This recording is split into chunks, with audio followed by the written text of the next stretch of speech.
Hello, everyone, and welcome to the new episode of Entrepreneurship Lab. This is your host, Nevena Bajalac, welcoming you once again to this podcast where we help you grow and scale your business. Today, we have a special guest. He's coming to us all the way from Vienna. His name is Simon Severino, and Simon is a successful entrepreneur and coach, and he has created over 2 billion in additional sales for his clients over the last 21 years. Simon is the author of Strategy Sprints, and he's an advisor who advises CEOs and companies on how they can grow their sales, increase their sales. He is also a TED speaker, podcast host, Forbes contributor, and much more. So, Simon, welcome to the show and thank you for being here today. Hey, entrepreneurs. Hello, everyone. And thank you for having me. How is it in Vienna right now? I love it. It's a beautiful city. I enjoyed it so much.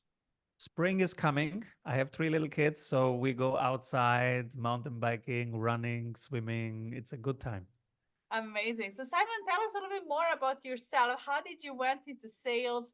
What is your background and how did you achieved everything that you achieved so far? I have never studied economy or I've never clicked anything that has the name sales on it. It doesn't sound interesting to me. Uh, but I am in love with buyer psychology, with psychology. How do humans take decisions? How do what makes them, emotionally do what they do? And that led me then later on to be a consultant in a big advisory. And there I did fall in love with the topic of go to market because my clients were really most open and most interested in just beating their competitors. How can I crush it in the market? How can I stay in the market? How can I enter a new market with an existing product into a new market or in my market with a new product? Those were the hottest topics for my clients. And as a coach, I evolved with the topics of my clients because I was there to solve them. And so over the last 21 years, they asked me always, how can I be a little bit faster than my competitor, a little bit better than my competitor? And those became the topics that had most energy, most attention, most budget on my client sides. And so I grew with them. And personally, I find it really fascinating to think what makes somebody buy and how can you be positioned in a way that it's easy for them to buy your offers. So this is what I do now with entrepreneurs. We map their buyer's journey and think strategically what to do in each stage so that they have better clients at higher win rates. Yeah, that's amazing. So, on your journey with growing with your clients, Simon, what are some things that you notice? What stands out from someone who reaches success faster than someone who is maybe struggling? Is there any difference? And what would you say that stands out in those people and business owners who achieve success faster? That's a great question. And if you look at successful teams, it's really two things. It's the speed and quality of their execution. So it's the people who execute faster. Um, right now, it's people like Mark Zuckerberg, love it or hate it, but he's executing like a beast. Elon Musk, also very divisive if you love him or hate him. But look at the speed of implementation, right? If he wants to do something, a couple hours later, it's happening. And so that's one thing is execution. And the other thing is sales, because that's the oxygen of your company. And you can have a great product, but if nobody is out there informing the world about that product, then nobody can buy it. So it's really execution and sales. Um, that makes all the difference. I always say you get hit by the luck bus if you put yourself in row. So everybody's giving their best, but why are some teams really getting more return on luck and other teams are not getting that much return on luck? If you look at, for example, one of the people that you have been working with, Tony Robbins, why was he more successful? Because he immersed himself. He calls it massive action, right? He immerses himself in a topic. He lives there for a while. He puts himself out there. He talks about it. He asks people about the problem. He jumps into that problem, trying to solve it. And that's why he learns. And then when he learns, he can write a book about it, and then he scales it from there. But he always immerses himself with one real immersive, like workshop type program. And from there, he learns, creates the content, scales the content out, creates the next online course. Yeah. So thank you for that, Simon. Tell us a little bit more about your book, Strategy Sprints. Is it about sales? What is it inside your book? And why should people read it? What will they Yes. learn from the book? Yes, same process that we just described. I immersed myself for 20 years into the meeting rooms, the boardrooms, and I was there with the executive teams, with the BMWs and the Googles, but also with many, many, many small agencies, like 3 people. And I was in there with them and say, should we do more LinkedIn or more YouTube or not at all, just cold calling? What should we do? And so we had to find out what's their most important sales activity, what's the channel, what's the positioning, what's the message, and what will convert, and what's the best price. And after doing 20 years of this with so many industries, so many teams, at some point I had, spreadsheets and Google Docs that I was reusing all over again because they were working. And then they asked me, Simon, can we have them? So I started saving them. And and then I said, well, not everybody can afford a high caliber strategy sprints coach, but the world needs this. So let's write it down. Let's share it with the world. So I sat down for a year. It was terrible because I hate writing, but I did it. Really got it off my head and off my computer. And now it's all these things that were working about how to do marketing, how to do sales, and how to keep then the clients. And each chapter solves one problem. Chapter 1 solves the marketing problem. Chapter 2, the sales problem, etc. Up to the last 2 chapters, 12 and 13, are the hiring problem. So it's a very practical cookbook. It's for entrepreneurs in the digital age who are wondering, what the hell, this is so hard. Is there anything that works already that I can use instead of reinventing the wheel every week? So they can grab the cookbook, they go to Amazon, buy strategy sprints, and they do literally what's in their chapters, and they have a little bit of um, a better life. Absolutely. That's so helpful. So we want to invite everyone to go and purchase Simon's books and learn more about strategy and growing your business. So Simon, you talk about 8 steps to repeatable sales. And I would like if you can in next couple of minutes take us through your secret and what are those 8 steps that we can get repeatable sales? Yes. So, and people can download those 8 steps later on our website. I will tell them where it is. It's strategysprints.com. So this yellow thing here is the 8 steps to closing a high ticket deal. It's 10K. This is exactly what you need to do. And it closes 10K, 20K, 200K is the 8 steps. And we can go quickly over them, but uh, I would need a couple hours to go into details, but let's do a quick run through because I get the sales recordings of entrepreneurs. I get 6, 7, 8 recordings per week, and I see them doing some big mistakes.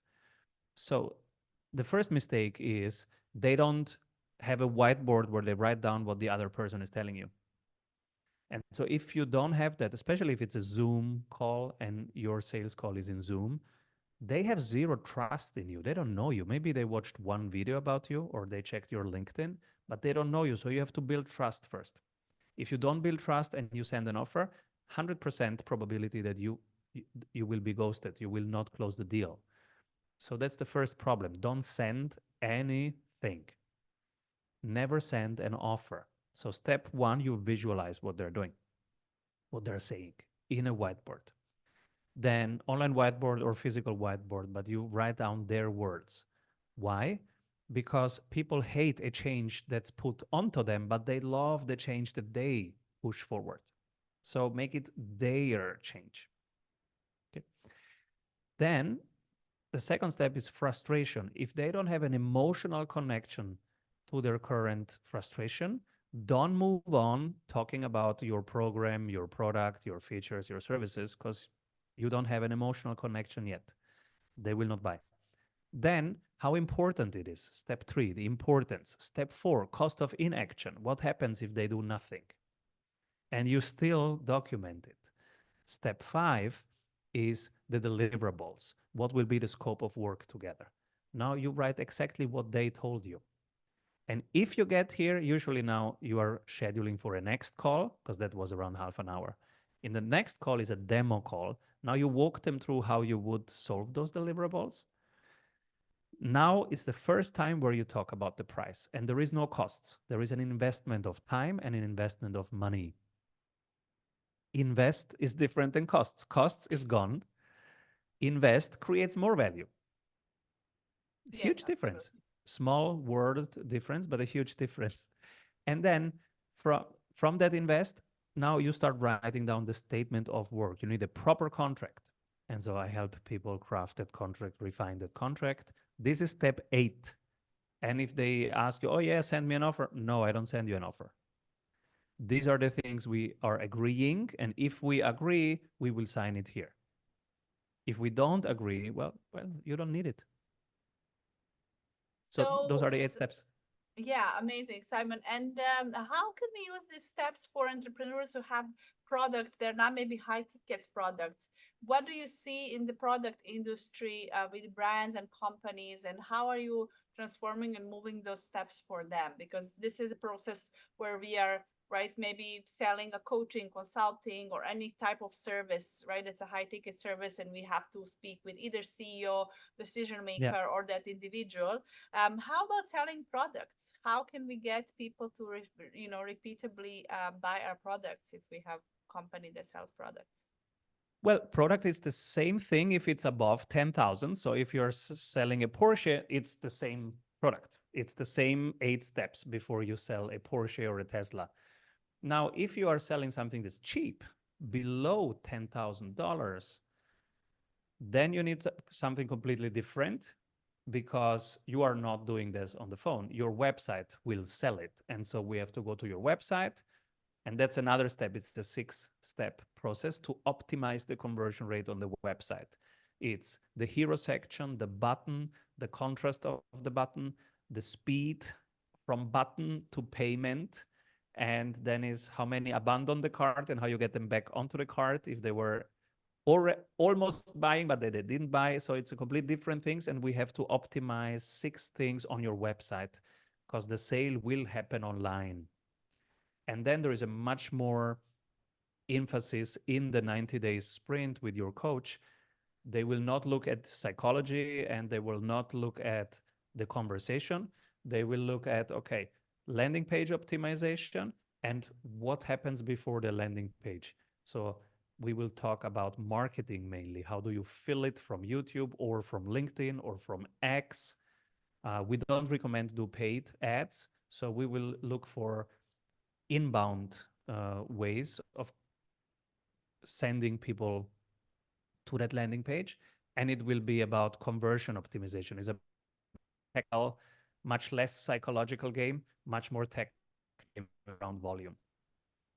If we have to, thank you for that, Simon. If we have to choose one important thing to know about psychology of sales, what would you say it's something that stands out when it comes to psychology of buying and purchase behavior? Yeah, the most important thing is don't do presentations. Don't talk about yourself, your firm, your product. Nobody cares. They care only about one thing is, do you see me? So the most important psychological insight is people care only about one thing. Do you see me? Do you get where I am and what I need? Do you see me? Do you hear me? That's the only thing that they care about. And that's why the first 20% of any sales conversation. So if it's you on the phone, focus everything around them. Are they feeling heard, seen, understood? Before you move on to any product or service discussion, you have to look at their body language. If they're like this, they're not feeling heard, understood. So for the people listening, if their body language is closed and they're maybe like this, or they're leaning backwards, they're not feeling understood and heard. So you cannot move forward with anything. You will see that they feel understood and heard when they open up and they look at you like this. Oh yeah, that's exactly me. I feel seen and heard and understood. Then they're looking at you like your 5-year-old who looks at you and say, "Ah, hello." Now you know, and they're open-hearted, and they're moved. Now they feel heard, understood. So that's the sales conversation on the phone or Zoom. Same thing on the website, actually, but it's harder because you don't see their body language. But the copy, the images of your landing page and the copy, so the words that you use, the language, they need to be like, I am hearing you. Let me give you an example.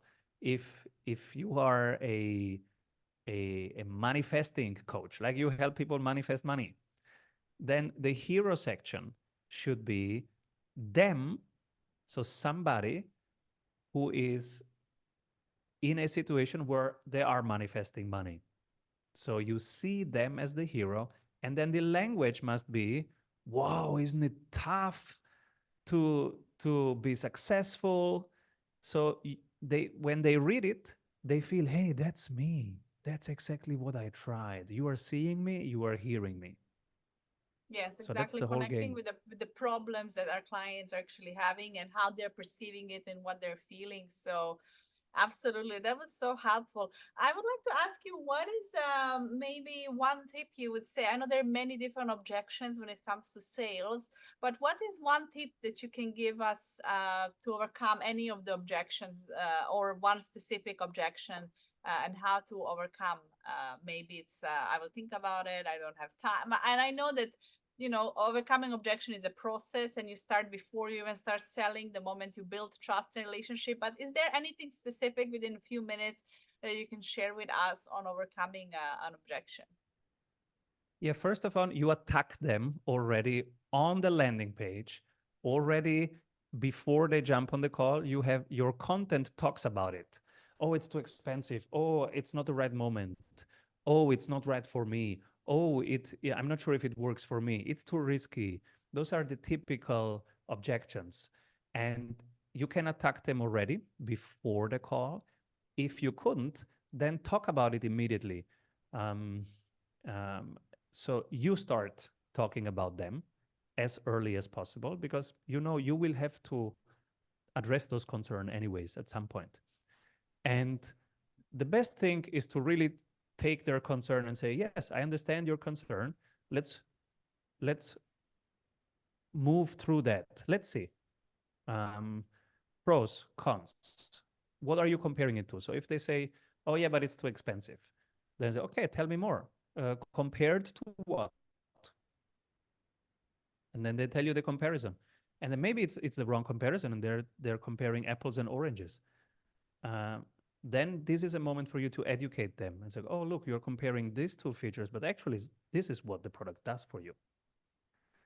And if that doesn't work, then you go back and say, okay, tell me what would be a better relationship of time investment, money investment into solving this problem. So you get them to explain their concern, you take it seriously, you walk through them, and you show them where it's a legitimate concern and where it's not. And you can show them with cases and with numbers. Oh, look, Peter had the same concern. Then Peter, this happened for Peter. So sometimes you can dissolve the concern by showing them other clients that had a similar situation and overcome that. But always take it very, very seriously. Address it early. Uh, don't just brush over it. Never say something against it. Um, Yes. you take it very seriously and you walk with them through the decision making processes. You are there to help them take the best decision for them. Yes.